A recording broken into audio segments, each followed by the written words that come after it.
And I actually think that this is one of the most overhated albums in the world. Which is the one with the... And I had this exact album burned onto my Xbox hard drive. Probably one of the most influential rap albums of the last decade. Hello, welcome back to the Man Overboard podcast. We've got a music-themed episode today in what is episode 43. So we've kind of created a list of what we class as our most influential albums throughout our lives. I suppose you could class it as the best albums throughout our lives as well. But I'm kind of going for the ones that have impacted my music taste, ones that I've loved for years, etc., etc. That's it, yeah. We're not really going for ones that are influential in the world of music. It's ones that are influential to us and what we've become as people. What we've become, look at us. I'll kick it off with the first one, right? And I remember this album from when I was young. Like, this is the first ever album that I remember listening to. It was on like the iTunes on my family PC. So it is Collision Course by Jay-Z and Linkin Park. Oh, right, yeah. Oh, that's a shout. I forgot about that. And when looking into this, I was actually quite surprised of this album came out in like 05, 06, I think it was. Maybe even a little bit later than that. And when I looked on Spotify, Numb/Encore, which is the biggest song off there, has nearly got 1 billion streams. And I just thought it was quite nice that the popularity of that song and that album has transferred over quite well into the streaming world. But what a legendary album. That's fun. Like, the pairing of those two together is crazy. And I think that was just at the back end of the era, or around the time when rap rock was like prominent. And, you know, you had like all sorts of bands doing songs with all sorts of like, you know, rap groups were doing songs with metal groups, and there was just also just intermixing. And then we got Jay-Z and Linkin Park, which is just a phenomenal pairing in it. It's elite. That's what I mean. And that album for me led to me listening to Linkin Park's other albums. So is it called Meteora? Yeah. That then became one of my favourite albums. I listened to that all the time. I remember I had a little... This feels like such a throwback to me, and people will be like, oh, well, I had that when I was 25. But I had like a little handheld CD player that you plug some headphones into. I remember listening to Meteora. Walkman. Yeah. Listening to Meteora on that. Sick. And then Jay-Z, I've always been a fan of Jay-Z, especially like when I was in primary school, it must have been. He was like topping the charts with Forever Young. Forever Young was a banger. What else did he do at that time? He did that one with Alicia Keys. Is it New York? Yeah. New York. Yeah. So Jay-Z's always been up there, and obviously collabing with Kanye on Watch the Throne was... Yeah, of course. I was only 11. 2011. I was only like 11, 12 when that came out. That's crazy. Top tier album. Top tier. Yeah. I'd pay a lot to see them too. Definitely. I think Jay-Z's one of those artists where I don't consciously think about him. I don't really listen to him much, but still respect him, isn't, you know, where you go, oh yeah, no, he's sick. But I never listen to him personally, but when he does come on, I'm like, yeah. Okay. What is your first out of the most influential albums of your life? Okay, so the first album I'm going to go with is Bleed American. Let me start again. Because I made a point to write the actual name down and for it to be Bleed American, because when I was younger, I always used to call it Bleed America, and like that's just what I've known it as now. So it's Jimmy Eat World, Bleed American. So I don't know if do you know this album at all? Yeah. It's the one with the trophy on the front. Yes, it is. Yeah. Fantastic album, that. So just top to bottom, like just song after song. You could play every song on that album, and there's no skips at all. It was my brother lent me this album when I was probably around, I don't know, like 12, 13 or something. And this was, I remember listening to like songs like Sweetness and stuff like that, and just being like in the same way as you, with a little Walkman that you had to keep perfectly still, because if you moved it, it would skip and they'd be like, and you'd end up scratching the disc and all that crap. Having those little headphones, those really crappy, thin, you know, the ones that went over your head. Literally just like a plastic sheet. Yeah. I had exactly. That you could just crunch in your hand and just destroy. Yeah, one of those. And I remember listening to this album and it influencing all sorts of different like types of music. So obviously it got me into pop punk and that style of music. But there was heavier songs on there, like with the title track Bleed American itself. Yeah, that one. Yeah, that one. And it's just, that straight away is like a kick you in the fucking balls. Here you go, you're ready to fucking go. And then they've got other songs on there where they bring it back and they they slow it down a bit. Sweetness on that album. Yeah.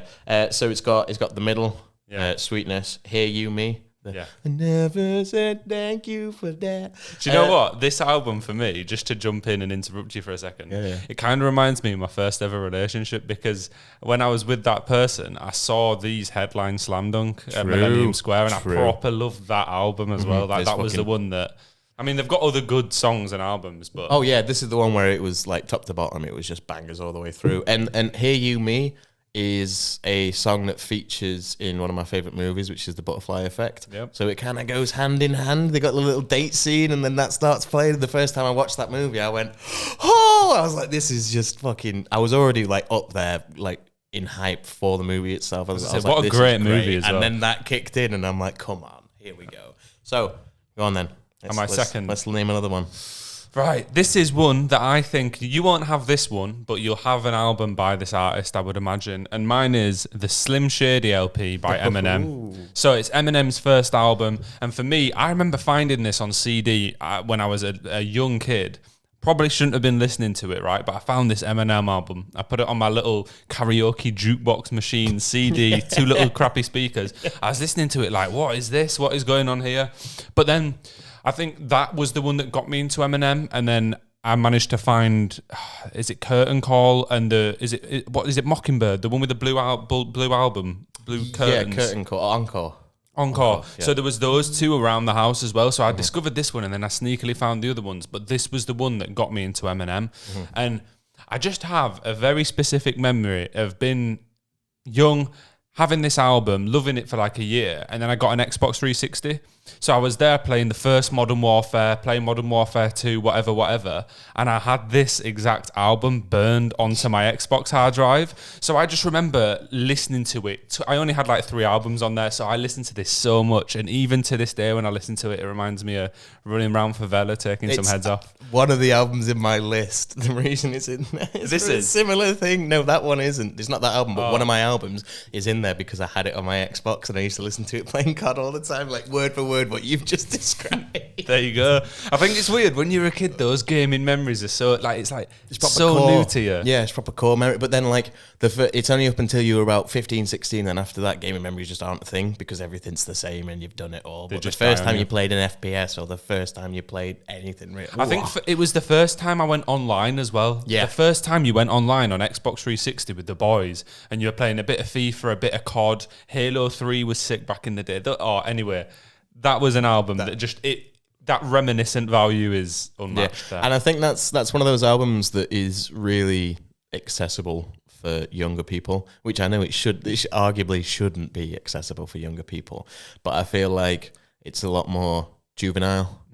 It's a lot less hard hitting. There's a lot more jokey tracks that sound jokey, but the message is really dark. So as a kid, you listen to it and you go, "Ha!" Like listening to Kim or something like that, and he's killing his fucking wife and getting his daughter to help him bury it. But there's so many goated tracks on there, and it propelled Eminem as a solo artist to become massive. Yeah. But what's your next album? Right. On the most influential albums list. Okay, so my next album is going to be Nightmare by Avenged Sevenfold. Now, I know you not really listen to Avenged. I know them, but I don't, I couldn't name you a song off this album. Right, yeah. Nightmare, that's a good one. yeah, there you go, yeah. So, anyone in their, mid to late 20s that is in the alt scene, or was alt, or at any point listen to alt music, I guarantee they'll know this album, or at least the title track Nightmare. Is it a proper classic? It's a proper classic. It's got Welcome to the Family on there, Buried Alive, So Far Away. There's a few other tracks on there that are quite big, but Nightmare was the one that kind of blew up, kind of like how Sweetness was on Bleed American, and that it was that thing. But top to bottom, there's no skips again. I had it on the other day when we were talking about coming up with these lists, and I was like, I'll play through this, and I just had it on in the background, and I was just like, oh my god, it's kind of good when you forget that you're listening to a full album, because it's that good. You don't have to think, I'll skip this song, I wonder what's next. If it just flows, that's when it's a win. Yeah, and that's when you know that they put a lot of effort into and people don't really do that anymore, but that's a different story. I'm sure we've addressed that a million times over. And yeah, so I made a COD montage back in the day on World at War to the song Nightmare. So it starts off with And then it goes into the drums, and then when the drums did that was when I'd get like 3 quick scopes, and then it'd do the leads ups to it on the next bit, and then I just remember that so well. And that was one of those where it was after you had to burn it. It was Last FM. Do you remember Last FM on Xbox 360? Yeah. So I'd have Avenged Sevenfold radio on, so it would play songs like that as I'm playing. And I remember that was my album for like World at War, which was COD 5. Which was the first one I got into properly, and just that, and then those coincide, and the kind of the theme of the album is not so much about war and stuff, but it quite really dark. Fits the game because it's a gritty game, and it's like World War II, and it's all like, it looks horrible and it's all gloomy, and it works like in tandem. I want to say as well, just on that, COD World at War, I think is criminally underrated. It's criminally underrated. It's one of my favourite. Do you know what I mean? Not only did it introduce zombies, which was fantastic, but the online was actually really fun. Mm-hmm. It was good, and you could do the campaign co-op as well, couldn't you? Like couch co-op. Yeah. What the fuck? People never do co-op online. Campaign. Well, people always talk about COD 4 and Modern Warfare 2 and like Black Ops 1 and 2 rightly, but World at War was actually sick. I'd love World at War a remaster really of that maybe. But and the zombies on World at War, some of those maps like Deriz, oh my god. Like, that is still the one Next Toten, the first map. Still the one I'd play now. It's 100%. Fantastic. Yeah, it's because it is literally just fighting off zombies all around you. But I know what you mean. I can imagine an album like that a little bit heavier and fit the theme of. And it's a bit spooky and a bit edgy, so it's like, oh yeah, death and destruction. A bit spooky. Right. I'll jump into one. And this was I was trying to switch it up now, not just be like, well, I like this one because it got me into this artist. Do you know what I mean? So my next album, and this is probably one of my favourite albums of all time. It's consistently remained up there, one I can play all the way through, even to this day. And it is Tourist History by Two Door Cinema Club. Right. Okay. Right. This is... Yeah. So this was when I was in high school at this point. You see, it's going up the ages as we go through the albums. I was in high school at this point, and one of my friends, Cameron, I just used to listen to like house music and grime and stuff like that, which I don't mind a bit of still, but I went through that phase. And one of my mates, Cameron, came down to my house and was like, oh, I've got this album. He had it on CD. He was like, check it out, you really like it? And I was like, all right, I'll give it a go. Two Door Cinema Club, Tourist History it was, and I fucking loved it. Never went back. It literally revolutionized my music taste. Like, it completely, I'd never really, I knew bands, but I'd not listened to too much indie rock. And this was so good that I was like, holy shit, I've got to check out all these other bands, got to listen to all this other music. And I've seen them live a bunch of times, in different periods in life. Like, I've seen them at Leeds Fest when I was 16, seen them at Why Not when I was 18, and I was that fucked up I can barely remember it, and my tent was flooded when I got back, and I was, it was a bad experience. Seen them live at Leeds the other week, one of the best gigs of my life with one of my best friends and my brother. And I just think that if it wasn't for that album, I probably wouldn't like half the music I like now, and even like some of my favourite bands. And it was just by chance that my friends thought I'd like it and just give me it and was like, go on, check it out. And when we were like 13, 14, it was like just before like Spotify and stuff. So we didn't really have unlimited access to music other than the stuff on YouTube. But that was a bit annoying with ads and faffing around and stuff. So it was probably for him quite a big thing to just give me one of his only albums on CD and be like, here, listen to this. Yours now. And it changed my life. So man got into indie. And you'll know what you know and stuff like that. Absolute indie bangers that everyone in the whole of the UK knows. They've become one of the biggest. This was their debut album, and it made them one of the biggest indie bands instantly. I was going to say that, like, they kind of like hit the ground running when they came out the gates. Like, they didn't really have any period where they were, oh, if you check out this band kind of thing. It was just like, pow, we're here now. There you go. Sorted. Straight into the genre. Sorted. Like what's next for you? Good shout. My next album, we're going to go with Panic at the Disco, R.I.P. It's Pretty Odd, which is Panic's second album. Okay.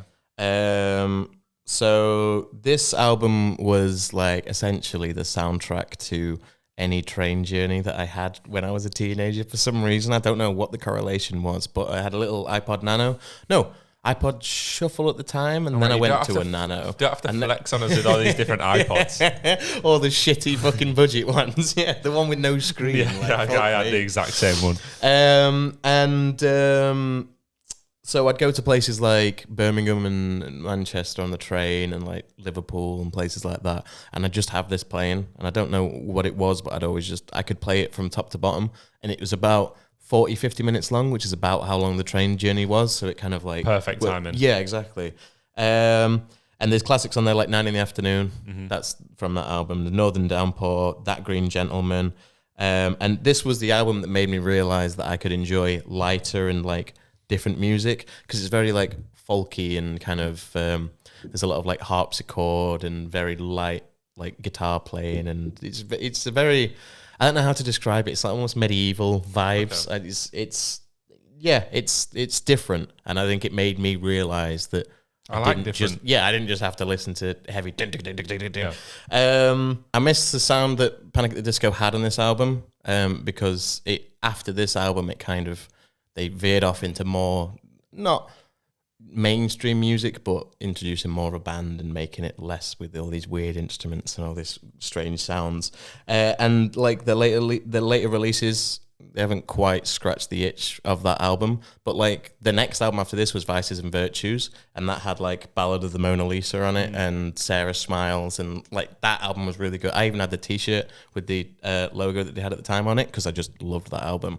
But I think Pretty Odd was more influential on me in terms of like my music taste, because it was so different, and it gave me that realization that maybe you don't have to be a little grunge-o. I mean, you can enjoy some of the stuff. I can chill out a bit. The thing is, though, Panic still played into the like emo sphere, like around that time. Definitely. Like that was still, even though the music, this album, I don't even know how this ended up being in the emo sphere, because it's so...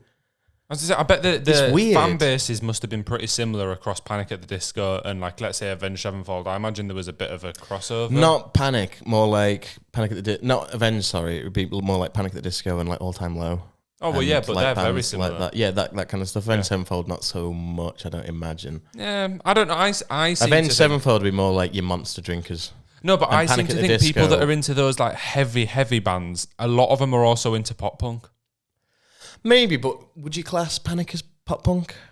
At that time, yeah. That's not at all. Like Pretty Odd, you need to go and listen to Pretty Odd after this, because it's not at all. It's proper, like it's all using harpsichords, and it's all like doodle doodle doodle doodle. Like, it's really like they are put into that genre then, which is maybe why exactly. Which is why, like, the point I'm trying to make now is I don't know why that was the case. It just was, right. And they were a bit edgy, like with like I Write Sins. And the music video where he's got the hat on and he's got... I think it was their vibe as people that put them into the emo sphere. But their music really, like, genuinely, listen to it. If you didn't know what they looked like or who they were and you just listened to that album, I don't think you'd put it in that genre. It's strange. Fair. Yeah, I'll check it out. But on the note of pop punk... Yeah, I was waiting. I'm going to go into my next album. Here we go. And this is a Blink-182 album that is probably the least liked, or maybe not after the new ones. But the next album on the list for me is Neighbourhoods.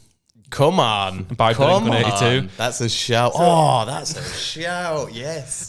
Very similar to the Two Door album, but under different circumstances. So I'd grown up around pop punk in the sense of my brother and even my dad to a certain point. Like, I'd heard of Green Day, I'd heard of Blink, I'd heard of whatever, but I'd never actually listened to them. I might have seen some of the music videos on Kerrang when I was younger, as you do.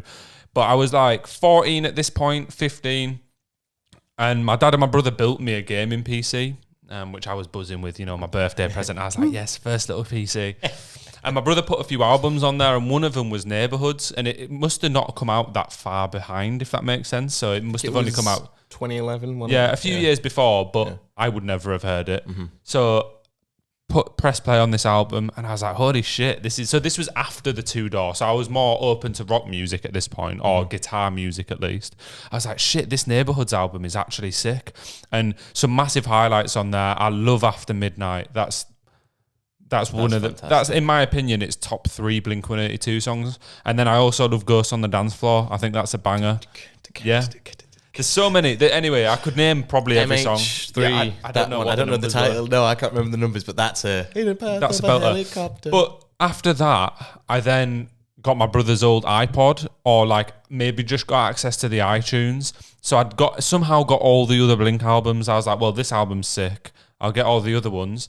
So that forced me to do that, and then I listened to them all whilst I was on the way to America for the first ever time. I remember my mum had just got me some like cool Bose headphones, and I'd put all these Blink albums on I think it was an iPod Touch at that point, and whacked them on, obviously like an 18-hour journey, and I was just listening to like Blink album after, and I'd never heard them before, and I was like, this is sick. And then like probably Take Off Your Jacket and Pants, or that's what it's called. Take Off Your Pants and Jacket. I knew I was wrong somewhere. Is probably my favourite of their albums now, but this one is definitely the most influential. Yeah. And it's led to me, I've seen Blink live, unfortunately without Tom DeLonge, but we're going to do that soon. Oh, come on. Do you know what? Like, Blink, come on the podcast. Tom DeLonge. Do you know that, if anyone is interested in our dream guest, I think Tom DeLonge or Mark Hoppus would be our or even Travis for me. Any Blink member. Even Matt Skiba. Yeah, Skiba. I'd take Skiba. To be honest, I'd like to talk to him a lot more about Alkaline Trio because I love them as well. But this is what I mean. It sent me down rabbit holes. I know even who the other bands that Blink members have formed. I like Angels and Airwaves. I like Boxcar. I like Plus 44. I like Alkaline Trio. And this made me get into pop punk, which has since become probably top 3 genres for me. I've been to Slam Dunk multiple times, been to loads of pop punk gigs, dragged my mates to them, seen ankle breaking mosh pits. And do you know, but it was this, if it wasn't for this album, and to be fair, if it wasn't for my brother putting this on my PC, would never have probably happened. That's crazy. It's these little things like that you just end up with this music that you just find or you get given. And then you're like, oh wow, this is my personality now. It's crazy how much you can associate yourself with a genre or like with a type of music. And the first time you hear it, you go, I didn't know I'd fucking liked this. Jeez. And then you just absolutely love it. And then you're in it. Sorry, go ahead. No, go on. I was just going to say, and it's also been fun to watch, like when I first started listening to Blink, all my friends were like, oh, what's that? It sounds a bit whiny, sounds a bit annoying. And now most of them are like, oh, no, I'd go see them. Yeah, they're good. And I think it's just because I forced them to listen to it for that many years. And they've got to the point where they've just gone, I'll just have to accept it now. Yeah. Because if I just hate it this whole time, I'm just going to hate being around him. Exactly. So, my next one, I'll keep it on the theme. We're going with Blink. I'll keep Blink in there. I'm going with the Mark, Tom and Travis show. Okay. Now, the reason I'm going with this over any of like their studio albums is because it was the album that got me into like live performances and the idea of you know listening to that album like sat there with my headphones on in a car or like I don't know sat at home on my bed or something, and I'd be listening to it and you just kind of think about what it would be like to be there because you'd be hearing them live, and then they've got the skits included in there as well, and it kind of I think that's what made me like fully appreciate the band members themselves, because I was like, these guys are jokes. I loved their music, and now I've realized that I love them as people as well. Like it just kind of solidified my love for Blink because I'd already listened to like a lot of their stuff, and I think it was only when Spotify came around that I found this album because I had no physical access to it. And then I was like, what's this? Why has this got the same album cover? What's going on here? Why is this like a live version? I don't know what's happening. Listened to it and I was like, oh my God, this is great. All the different skits, all of them like shouting at the crowd. And I hope they do that when we go see him because that'd be fantastic. But yeah, I think that in itself also got me into wanting to go to a live gig and to start wanting to go to gigs and end up going to Born for Soup at some point later. But yeah, it was what kind of formed me into a gig goer. Yeah, it was similar for me. After I discovered Blink, I remember that exact summer coming back from America, and it happened to be that they were headlining Reading and Leeds. I remember watching it on my big back TV upstairs, you know, one of those proper chunky TVs. I had like an AV Freeview box in there, and it was when Reading and Leeds was on BBC Three. So I sat and watched the Blink set, and I remember thinking to myself, I'll be there one day, and now I've definitely been there. Multiple times. For loads of gigs, but never Blink headlining a festival though. But we'll see it. Oh yeah. It'll happen. I could see him doing Reading and Leeds or even Glastonbury next year. I think they're big enough after headlining Coachella. They could do Glasgow easily. If they can do Coachella, they can do Glasgow. Easy. All right, well, I'm on to one. I've got one more album pick, like proper album pick, and then I've just got a few quick honourable mentions. Okay. But my last album pick, and you'll have known this band was coming at some point, is the 1975. But I don't know why Did you not why was I not expecting this? Like, well, I was expecting like Blink and all that, but yeah. You definitely should have been. But for me, the album that I'm going to pick from the 1975 is probably the one, in fact, definitely the one that gets the least love from the fans, and that's Notes on a Conditional Form, which was their 2020 or 2021 album. It came out in the first lockdown. Just like a few of the songs, I seen them in January that year. So it would have been 2019. I seen them in January 2019, and they played a few songs off it. In fact, I think I saw If You're Too Shy, Let Me Know, like live for the first ever time, and that's since become one of my first ever songs. But that was one of the last gigs I went to before the COVID lockdowns came in. And then I was just waiting for this album, and it got pushed back because they had to like re-record stuff or whatever, or they couldn't record stuff because of the rules. And then eventually it came out, and I just, you know, when you're on an album hype train, I feel like it was one of the first ever times I was like sat eagerly awaiting this album coming out. And then I remember one of those lockdown, and everyone had those lockdown sessions where you just stay up till like 4 a.m. drinking and playing Xbox. So me and the boys had been on COD I think we were on Derise actually, which is throwing it back a bit. Yeah. But I'd been sat playing for ages, and I knew I needed to do the washing up. But it was like 4 a.m. and I was like, I really can't be bothered. And I went on my phone, and someone had sent me the album was out on Spotify, but in America. So I VPN'd my phone to America and then got it. And I remember just stood washing up at like 4:30 in the first lockdown, this 1975 album on, and I was like, oh, this is a banger, this is a banger, this is a banger. But then the album itself is so different. It goes in so many different directions. There's some more like house tracks, there's some more instrumentals, there's some calm acoustics, and then there's some heavy hitters like If You're Too Shy. And this is my number one song on Spotify of all time. It's my most streamed. It's called Me and You Together song. Belter. And are you ready to say? Whenever I talk about the 1975, I feel like you're like, oh. Oh no, I'm fine with it. I just can't interject because I've got nothing to say. True. I went to see him at Parklife a few weeks ago, and on the way there, my friend, we said, well, you kind of know what set list a band's going to have at a festival, don't you? You can guarantee like 80-90% of it, but they normally throw one or two weird ones in there. So on the way there, we said if we could pick one strange 1975 song each to be included in the set list, what would it be? And I obviously said Me and You Together song because it's not one of the most popular. It's quite far off. Is it called Me and You Together song? Yeah. That's annoying. Anyway. You fucking throw me off there. I'm sorry. No, it's fine. Do you know when you can't remember? All right, so we're on the train there, and I said that, and my friend said a song called She's American, which, again, a few albums back, not very popular. These song titles, bro. But it happened to be at the festival, they were the only two random songs that they played. No way. It was the two that we wanted. Hell. The rest of it was like typical, like all the hits. And them two were the two throw-ins. And I was like, what the fuck? That's Fair mad. Play. No, I like that. It's always nice when, you know, you've got a favorite track of your artist, because you know, if you really like an artist, your favorite track is less likely to be their top track. So when you actually get to see that track live, that's always a good feeling. But yeah, that album for me, I was already a fan of him. I was seeing him at Leeds Arena before that, and I'd seen him a couple of times before that as well. But I felt like I was on the hype train for the release, and then it was in the first lockdown, which, to be honest, for the first lockdown, for the first few months, I fucking loved it. I was just playing Xbox. I was with someone cool. I was drinking all the time, working out. It was a good... I actually was... So it just takes me back to that time. Yeah. And I just got tickets to see the 1975 at Madison Square Garden, which is mad. Oh, yeah. When's that? November, isn't it? Yeah. Big thing. I have no train or plane or hotel. I was going to say, you're going to need more than a train. Yeah, I realise that. But I've got it. So, yeah, Matty Healy can pay for my plane. Yeah, just DM him. Just pay for it. Yeah. Just get him on poddy and ask him. No, don't get him on poddy, because you'll get the poddy cancelled if he comes on it. Yeah. No, it'd be worth it. It'd be worth it. Maybe the last episode, I'd be happy with it. I'd just be sat there stone-faced me the whole We'd be doing live podcasts on Kick. Yeah. Get a fucking $100 million deal.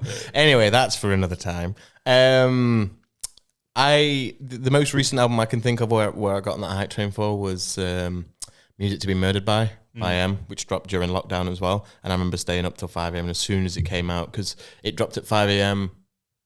English time, which is midnight Eastern. And I just remember listening to it front to back. And then a year later, was it a year later? I think it was. He dropped Music to Be Murdered by, the second one, where it was like extra music on it. Well, it wasn't even extra music on it. It was basically an entirely new album, but following the same kind of theme. It's like a 2-disc type deal. Yeah, I remember seeing it. And that, again, kind of added to the hype, but that was like a year later, so I waited for that. But I know what you mean about getting on a hype train for an album. It's very fun to do. It's the greatest when you feeling. get little... The only problem with them, kind of veering it away from that, is that he never does promo. He'll just fucking... Like Kamikaze... Boom. Out of nowhere. Nobody knew that were fucking coming. So you can't get on the hype train sometimes. But with Music to be Murdered By, there was hints, and the Eminem subreddit's just full of conspiracy theorists. And this was in this video, and do you think this means this? And some people are actually right when it comes out, and you think, how did they know? Like they've seen like something in the background of a picture that Dre posted to show that M's in the room, but you can't see him, and you're like, that's bullshit. And then it comes out, and you go, oh my god, they were right. What the fuck? That is a bit scary, isn't it? That is but I completely agree that it's actually a magical feeling when you know that your favorite artist is about to drop an album and you sat waiting for it. Music's a great thing. It is. I'm gonna go on to my last like full album, and then I've got like one honourable mention. So it's this is the album that I don't think you'll know. Or really, not many people will know. They might. The thing is, it's very heavy. So it's people that are into heavy music will know it, and it's quite a classic in that genre. But it's a very locked away genre, I suppose.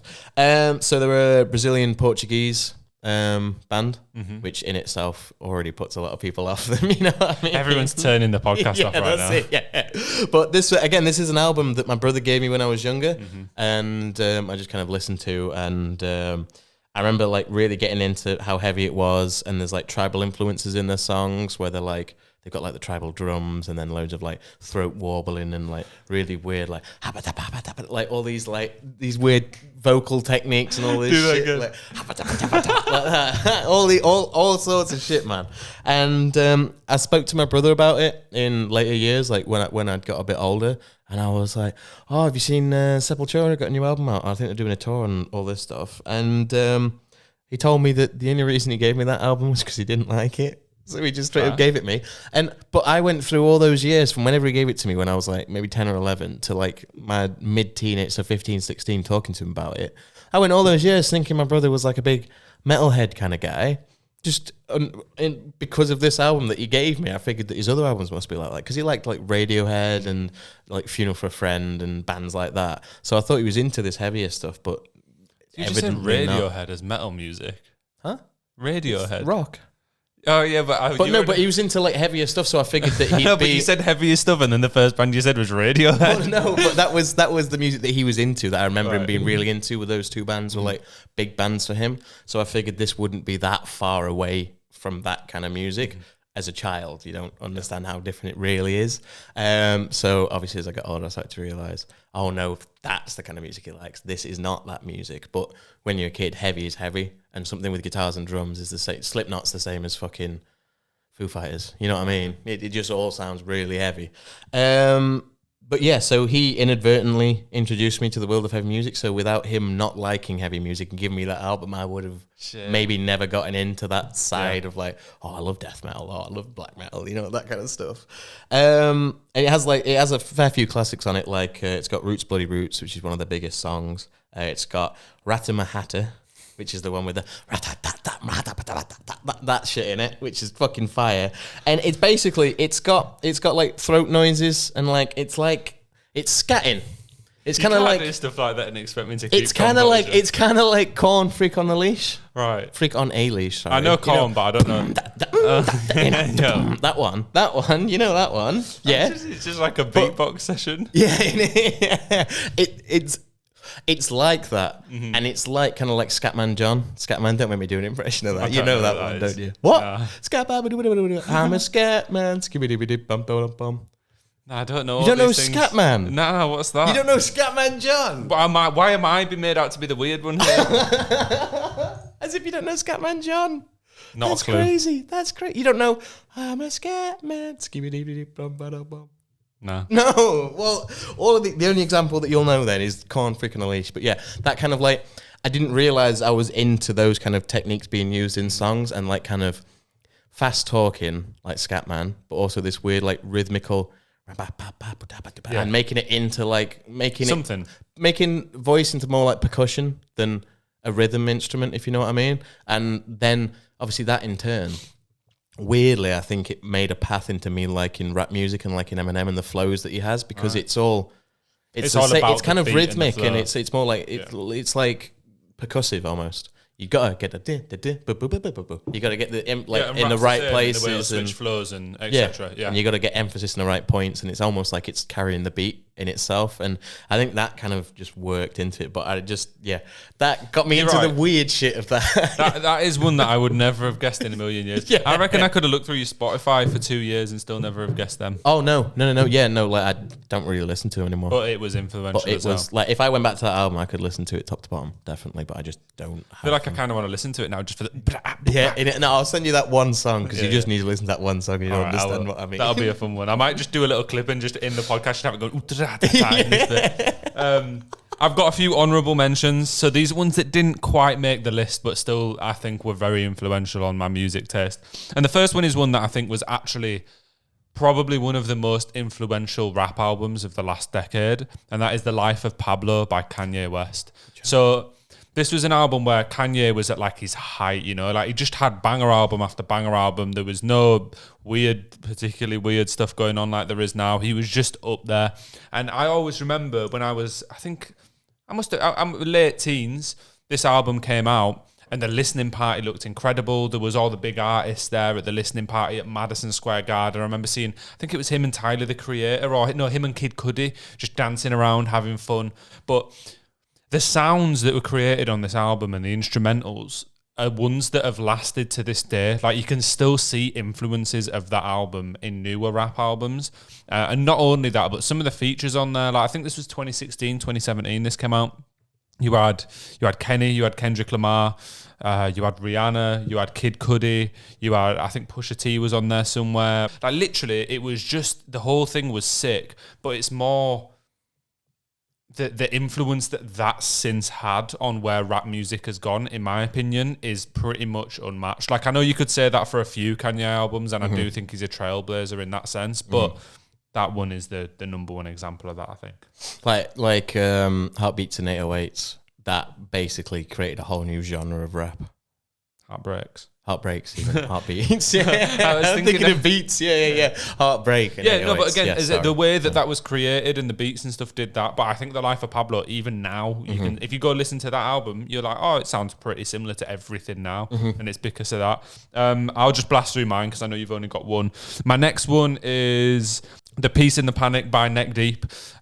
An amazing pop punk album. I've seen Neck Deep a bunch of times, but again, just one of those that really pushed me more into the pop punk scene. And when I was like 16, 17, 18, listening to that, it was perfect timing. I loved it. Just a great album, and it's got some of Neck Deep's biggest bangers on. Although it was a close call between that and their last album, which was All Distortions at International.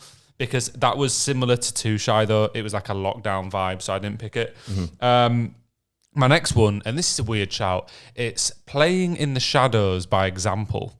Right, okay. I remember having a little Chromebook thing when I was a kid, and I started listening to Example. I was like, this guy's sick. I must have been 12. Listened to him loads, got this album on there, loved it, banging album. To be fair, it's got like Change the Way You Kiss Me and stuff on, and it was just a fantastic album. But I liked him that much. I seen he was doing a gig at Millennium Square. I was young, and I got my cousin who lived in Birmingham. I messaged her on Facebook. I was like, I want to go to this gig at Millennium Square. My dad said I can't unless someone who's over 16 takes me. Can you please come up to Leeds and take me? My dad said he'll get your ticket, and she did. She came all the way from Birmingham to Leeds to take my 10-year-old self to see Example, and it was one of the first ever gigs I went to. Like I think in fact I would say that Example gig at Millennium Square was the first gig that I went to off my own accord, where I was like, I love this artist, I've seen them coming to Leeds, I need to go see him somehow. And it was just great. There was a guy called Sway was the support act, who he's more of a producer. He produced Lamborghini for KSI and stuff like that. Like Sway, not you don't have the answers, man. No, not him. And then the other support act was Wretch 32. Who is, true. Is a fantastic... That's big. But even at that time, he had like Don't Go and a few with chart hits. So it was just a sick gig. I remember it to this day. And I remember being like 10 and saying to my cousin, why is that man sniffing a pot of nail varnish? And she was like, oh, it must just smell nice. No, but that stuck in my mind. I've got two more. You're going to fucking hate this one. So the next one, very lockdown vibe. And I actually think that this is one of the most overhated albums in the world. I'm going to hate... I can't think of what it is because you've already done 1975. This is another 1975 one. And it's Tickets to My Downfall by Machine Gun Kelly. Oh, what the fuck? I'd forgotten about him. I'd forgot you liked him. Jesus Christ. Well, you've not spoken about him in a while. Hear me out. Tickets to My Downfall, in my opinion, was actually a very good pop punk album. And it kind of stemmed off into bringing people like Kenny Hoopla a little bit more mainstream. And he's got features with people like that. And Jaden and Travis Barker really having an influence on that scene. And I think... Tickets to My Downfall is a good album. There's a few songs on there that I really like. Bloody Valentine's probably a highlight for me. I proper love that song. But there's a few calmer ones on there. Play This When I'm Gone is a nice calm tune. And I just think people hated on it because it was MGK. And because pop punk hadn't had a number one album in ages. But this was the first one. And in the first lockdown, I fucking blasted this album so much. It's like all I listened to for ages. I remember listening to it for ages, getting Tony Hawk's Pro Skater, and there was one that Bloody Valentine was on there, and I was like, yes, they've got the modern shit on here. I bet you'd have fucking smashed your Xbox up at that point. As soon as that come on. But Machine Gun Kelly's last album, I didn't mainstream sell out. Didn't really like it. It was more misses than hits, but this one was actually a good... Is that the name of his album? Huh? Is that the name of his most recent album? I think so. Oh, dear. But Tickets to My Downfall was actually banging. I'll hear nothing less. And I've got one more. I'll do this one quickly. This is Radioactive by McFly. See, Imagine Dragons. No. Jesus Imagine Christ. MGK and Imagine. Yeah, I'd be like, I'm off. So this is a McFly album, and it's more because of how I got it. I remember loving it, but I was out with my granddad in like Otley or something, and he bought a newspaper, and the album came in the newspaper. It was in like a little paper sleeve. True. And I just loved it. It was such a sick little album, but it was the fact it was like 5p. I like that. It's like when it comes with like when you used to get demo discs with cereal. And like on your magazines and stuff, you could get PS Pro, the magazine. Yeah, you get an Xbox magazine and it'd have one of those Xbox demo discs. Weekly or something, So honourable mentions for me, I'd probably say... Tickets to My Downfall by Machine Gun Kelly? I don't think so. No, I don't think. Did you hate that? Huh? Did you hate that first album? I didn't listen to it, really. Oh, so I listened to some songs on it. Bitch Boy, then? Yeah, I listened to some... No, I've listened to the songs on it. I didn't really vibe it. It's his voice. I hate his voice. And if I don't like somebody's voice, I can't listen to the songs, you know what I mean? It's game over then. But I would say honourable mentions is probably something like Curtain Call by Eminem, which is just a compilation album. And the reason for that is because I actually got into Eminem through YouTube. Did you have an Eminem album on there? No. That's mad. No, I didn't. Do you know why? Because I didn't listen to his like long form Eminem albums when I was younger. There wasn't really anything that was influential on me to get into that point kind of thing. And the reason why is because I found him through YouTube. So I used to listen to his songs through his music videos. So I never really, albums didn't really follow them. But the one that then kind of took off for me was Curtain Call, because when that came out, that was obviously a compilation album. And I didn't realize that it was a compilation album. I thought it was just an album. I was like, these songs are ace. And then when I started to listen to like Slim Shady LP and like Marshall Mathers and all that, I started going, oh, this was from... Oh, it's his greatest hits kind of, because obviously you'd think it'd be called greatest hits, but they're not going to call it that.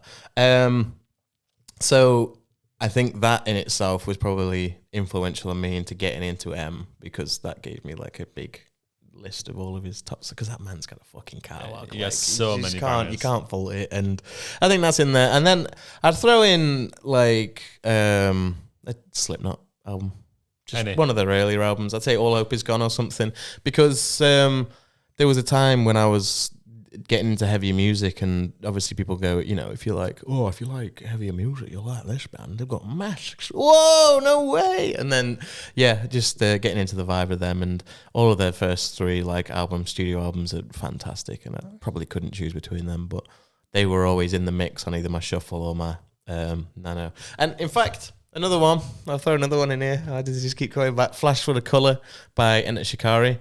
That was another one that was on my nano, and I remember just loving that. And that was kind of like younger vibes of just summery vibes almost kind of thing. Those old iPod days and when just you wouldn't so just sit good. on your Where phone. you only had like 7 albums or something like that. And so those became your favourite albums in the world. But I forgot about Flash for the Colour then until I started thinking about listening to my iPod and then going, oh, because I had that on there. And I had that. I mean, I could go into Prodigy. Oh, yeah, there's so many. Doing this list was so tough because I listened to so much music. I could have thrown a Queen album in there from when I was a kid. Oh, yeah. Yeah, the Platinum Edition. Yeah. I had that one with the 25th anniversary thing. Yeah, there was the third disc. There was a remix of another one, Bites the Dust, by Wyclef Jean. And I know that top to bottom lyrics all the way through. And that song back in like when I was like 10 or 11, that was also influential into me getting into hip hop without even knowing it on a Queen album. That is come mad. on, like what the fuck? I nearly threw a Black Eyed Peas album in there because I remember having Elefunk, I think it was. Elefunk, the one with the blue with them in the corners. Yeah, I love that. So there was loads. Let's Get It Started was on that. Yeah, maybe we could do a part 2 at some point because I've enjoyed this and there's certainly more. You've probably just heard half of them, but there's certainly more albums. Or maybe we should do it with songs, like individual songs. Ooh, yeah. That'd be quite fun because there is certain ones that I proper love. Take more, Jesus. Yeah, I know. You'd have to be going through the albums to get the songs. But yeah. No. To be fair, if you went to just single songs, streaming services, that's made me. That was something I wanted to mention. Was that a lot of the music that I listen to, I wouldn't say I'm a bit. Oh, you shouldn't do that. Oh, music snobs will hate it, but I don't really listen to albums top to bottom, and I haven't done in years. Like. Obviously, like if a big artist I like, I'll listen to it. But I don't like if I find a new artist, I don't go back and listen to an album top to bottom. Yeah. I listen to the top tracks, and that's usually about it. If I find a new artist, I listen to like the top 10 songs and then go through them. And I will take a look at their albums, and if I really, really like them, I'll listen through them. But like rule of thumb, I'm not delving in the discography. I'm just listening to what's popular. I force myself to sometimes, if there's an artist that I'm like, oh, I might like them. Sometimes I'd just put the most recent album on, but I do the same as you a lot of the time. But then if it's an artist I know I kind of like and they release a new album, I'll always listen to the full thing. That's it. Yeah. No, I'm the same. Yeah. If it comes into like your release radar and you see a single 1 week, so you listen to that, and then you see the same album cover but a different name, and you go, oh, this must be an album. Then you view the album and you go, oh, it's a whole album. Then I listen to it, kind of thing. That's usually how I get them. But yeah. Well, I think we smashed that out. I enjoyed doing that. I'm very happy with all the picks as well. I don't think I'm going to say I didn't pick any bad ones, but I thought yours were pretty spot on as well. Some of them I don't know, but I listened to that. I mean, I won't say you listened to it. I won't say you picked any bad ones. For you. Over the Machine Gun Kelly. Yeah. He gets so much hate. He does get. It's because he's a fucking weirdo. That's the problem. It's not anything to do with his music half the time. That's where it started, though. What do you mean? He's always been a pretty controversial figure in music, whether it be the beef with Eminem or moving to pop punk. No, of course, but like that is definitely where it started. But I mean, him being a weirdo definitely made more people dislike him. In turn, disliking his music. In turn, him getting more hate. Yeah, kind of done it to himself. True. Speaking of disliking, every wrestling fan in the world is going to dislike Logan Paul when he wins the Money in the Bank match this weekend. You think they're going to back him to win? Next weekend. It might be next weekend, actually. Yeah, next weekend. Well, I could just see it. I could just see him doing it. Do you think they'd actually? Do you think it'd go all the way? Yeah. Who else is? Do you know what? Fighting? I know LA Knight's in there, but I'm not entirely sure who the other people are. But obviously, Logan Paul being added to Money in the Bank is such a good addition because he's a high-flying dude. There's all the ladders and all that stuff. Mm-hmm. And there's enough people to catch him to jump off really high heights. Yeah.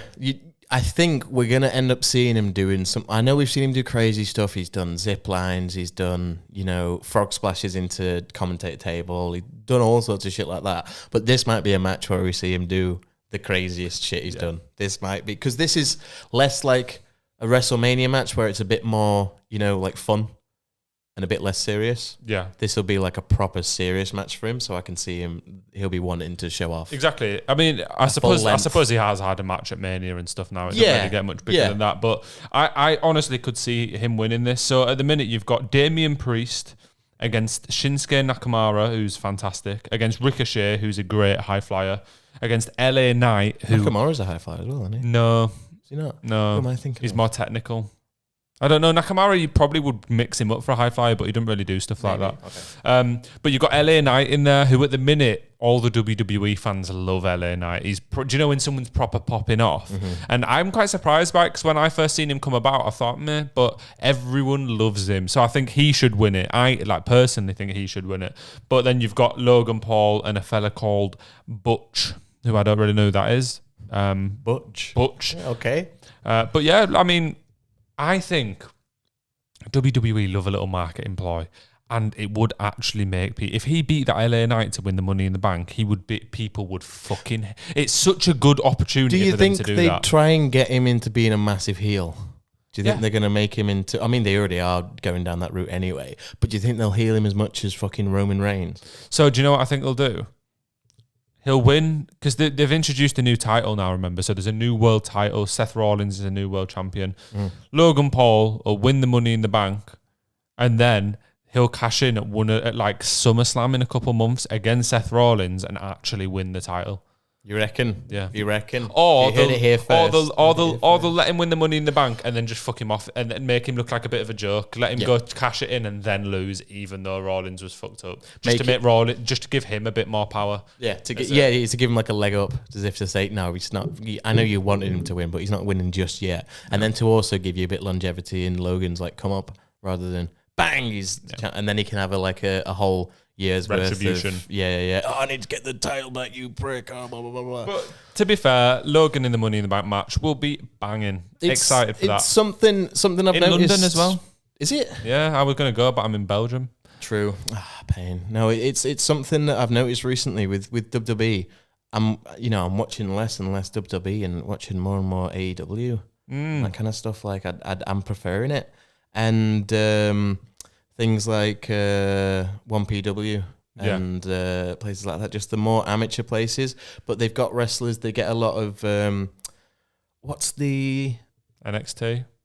No, TNA, Ring of Honor, the one in Japan, New Japan Pro Wrestling, NGPW. No, it's not that one. There's like DD something. Anyway, it's the one where I've just named like 6 wrestling companies. Come on. Yeah, it's not any of them. It's the one where it's like proper off the rails wrestling, where they do the craziest shit, where they're like hitting each other with mad shit, and they get wrestlers from that. They've got a very good relationship with Japan, which obviously WWE is kind of, we're our own network and all this stuff. And AEW, 1PW, all these people seem to share. Oh yeah, no, they are. It is New Japan. Them. It's New Japan and AEW share, like they go between each other. Maybe it is New Japan then, but there's another company as well. I can't think of what it's called. They're certainly not limited to just their own people. No, not at all. And they can. I think it makes for more interesting like lines. And like, do you know Kenny Omega? Mm-hmm. Do you know like that whole? I only recently came into like learning about him and learning like his whole back lore and stuff like that. The whole way that his story came about purely because WWE are just a bunch of pricks. That's the only reason he's as big as he is. And it's like he was going to come out at one Royal Rumble at one point, from what I heard. Like he was pretty lined up to do it, and he turned it down. I wouldn't surprise. I don't blame him turning it down, because he purposely went out of his way to get into the company that I can't remember the name of. He went out of his way to make loads of stunt videos and stuff to get into that wrestling, which then got him into that, and then got him into New Japan, and then he's as big as he is now. But I've started to see WWE as the little villain, the little Disney style. Do you know what? I'm happy that there's some competition there. I'm happy AEW really is doing well. It is, yeah, it's really good. And they sold out Wembley? I don't know if it's sold out. No, Wembley.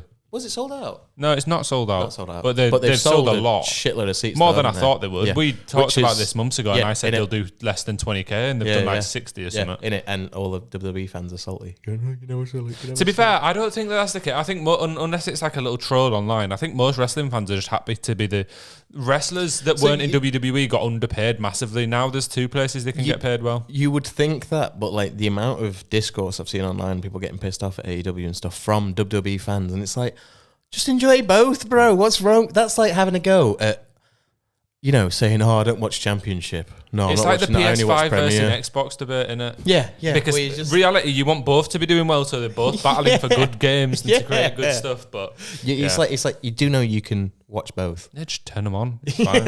Come on. Yeah, especially when half the AEW roster is old WWE that you were probably a fan of anyway. Just sort it out, and then you just see the name and you go, "It's Scumbag Dave now." That's his name now. Scumbag Dave.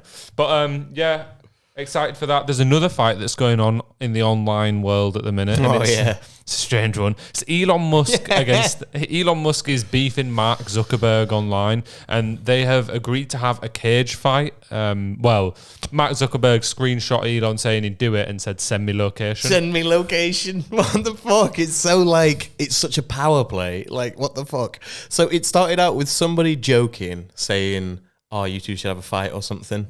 Wasn't it? It was, we should, and then Elon replied to it saying, yeah, I'd do that. Yeah, set it up and I'd come down kind of thing. And then Zuck posted, and you don't want to get into a fight with Zuck. I'm sorry, he's a fucking, I know Elon's like, people are saying it's like a robot versus a reptile. Like, that's literally what it is. It's like Mortal Kombat. That's what's going on here. This is fucking, you got an android, man. It's like a robot versus a reptile. Yeah. No. So honestly, Elon Musk will die if he gets in there with Mark Zuckerberg, because Mark Zuckerberg is a little wiry bastard, though. You can tell he's but he's been doing jiu-jitsu for like 4 years. And obviously, that meme recently when he's making his daughters do press-ups and he's wearing the giant weights on his chest so that he's having to run with conditioning and all this stuff. It's like, that man's in shape. I don't care if he looks like he's dead. I'd love it if it happened. Eddie Hearn did a video where he said, do you know what? People have been asking me about this fight. People have been asking me if I'd promote it. No. I'd absolutely promote it. I'd make this the biggest fight in the internet. Come on, boys, let's do it. And I found that quite funny. I think you wouldn't have to do anything to make it the biggest fight ever. No, because it's literally two of the richest people on the planet. Everybody. And definitely two of the most powerful and influential. It would be on every fucking platform. It wouldn't be just on one network. Like, it definitely wouldn't be on Amazon. You'd be like, the fuck you, Bezos. You're not having any of this. Make it a triple threat. Let's do it. Triple threat. That's what. To be honest, though, Bezos is in shape too. Yeah, he is. So Musk could be fucking getting Musk pummeled. could be the biggest, but he'd run out of steam after like 2 hits. Because he's the biggest, but he's built like a fucking milk Toblerone. No, it's fucking bizarre. It's weird, innit? It's like it comes out and then goes back. It's weird because it's not a. It's like he's got a belly in his chest. It's like really separate entities. It's like a whole fucking. I don't know. It's bizarre. All right, but who would you be? Who would be your? Who would I be? Who would be your pick to win that fight then? Come on, Zuck. Big Zuck. Yeah. Musk is like 6 or 7 inches taller though. I know Zuck knows jiu-jitsu, but that's a lot. Yeah, I know, but he can just fucking get down on the ground, go around his fucking ankles. Musk's down. Yeah. No, I'm backing Zuck. The bigger they are, I'm just trying to be the devil's harder advocate. They fall. Oh, cheers, Dad. This is something that I just came up with. Yeah, it popped up in a group chat. We're all coming at ones where it's like, oh, what would their ring names be? So what would, like, Elon Musk, the Muskinator, the Musketeer, or something. Musketeer, that's good. But then somebody was saying for Zuckerberg that his name would be the Terminator or something like that, something to do with robots or whatnot. And I was like, I don't know. I think he's more of a reptile, so he wouldn't be that. But also, I came up with a great fucking name, which is arguably the best pun I've done in years, which is Zucker Punch. That's quite That's good. what it should be. That should be his ring name. Zucker Punch. So, Zucker Punch versus Musky Man. Elon Musketeer Musk against Mark Zucker Punch Zuck. Yeah, there you go. Yeah, there we go. We've got it. We've got elongated muskrat.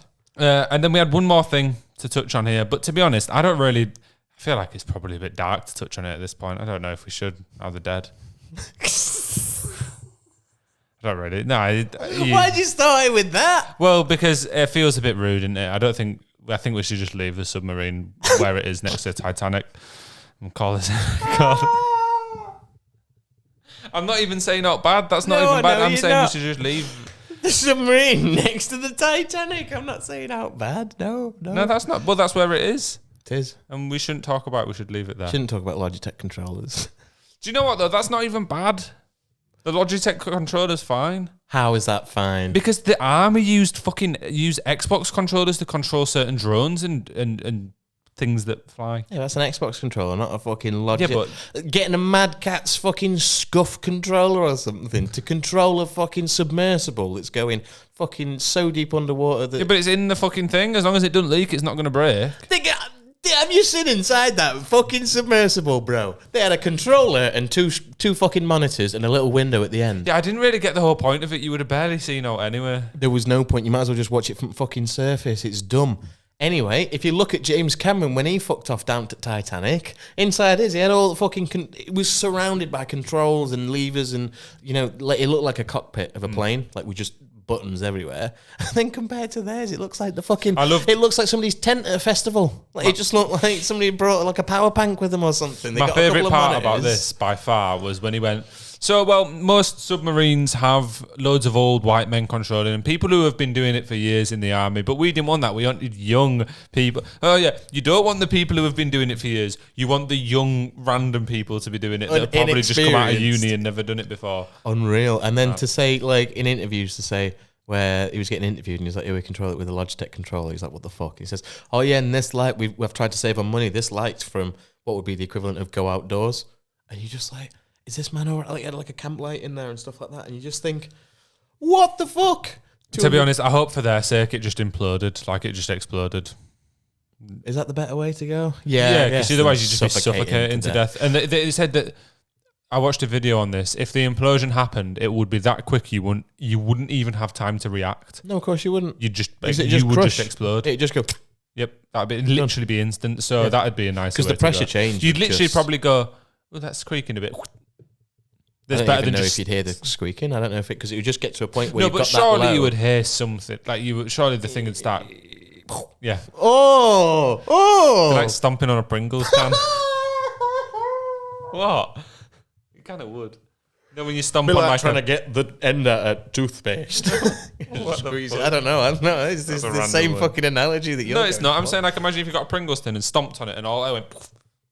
Or like a Pringles tin though. It was so precise. I thought you meant like a Pringle just getting crushed. No. But on that note, yeah. Rest in peace to all the submarine. But for real, like it is sad. I feel like it is sad. I feel for their family and all that. But at least he got to see Blink-182.